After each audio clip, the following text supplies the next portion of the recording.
ایک آخری سوال کا جواب دے دیں۔ میں نے تو یہ بھی پڑھا ہے کہ حضرت اویس کرنی کو جب پتہ چلا تھا کہ حضور کے دندان مبارک شہید ہوئے ہیں تو انہوں نے یہ سن کر ہی اپنے سارے دانت توڑ دیے تھے۔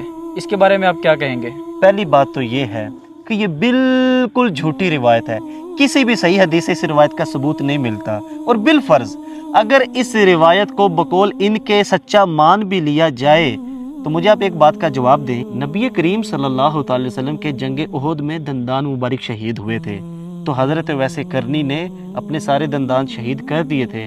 میرا یہ سوال ہے کہ کربلا میں امام حسین کس طرح شہید کیے گئے؟ یہ تو بچہ بچہ جانتا ہے، ان ملعونوں نے امام حسین کا سر مبارک دھڑ سے الگ کر دیا تھا۔ اچھا تو پھر غم حسین ثابت کرنے کے لیے نا ان لوگوں کو کہا کرو کہ اپنا سر الگ کریں۔ نہیں دانش بھائی، اس طرح تو وہ مر جائیں گے، یہ تو خودکشی ہو جائے گی، اور خودکشی اسلام میں حرام ہے۔ مجھے لگتا ہے اب تمہیں میری بات سمجھ میں آ گئی ہوگی۔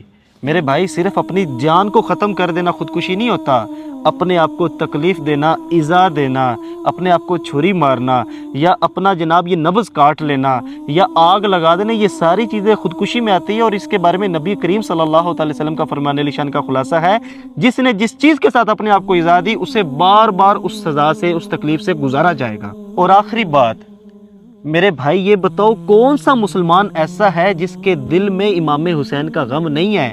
بلکہ اعلیٰ حضرت نے تو یہ لکھا ہے کہ اگر کوئی بندہ واقع کربلا پڑھے اور اس کا دل غمگین نہ ہو تو اسے اس بات کا غم کرنا چاہیے کہ اس کا دل غمگین کیوں نہیں ہوا۔ میرے بھائی، حسینیت یہ نہیں ہے کہ جناب صحابہ کرام پر تبرہ کیا جائے، بلکہ حسینیت یہ ہے کہ صحابہ کرام سے بھی محبت کی جائے اور اہل بیت اطہار سے بھی محبت کی جائے۔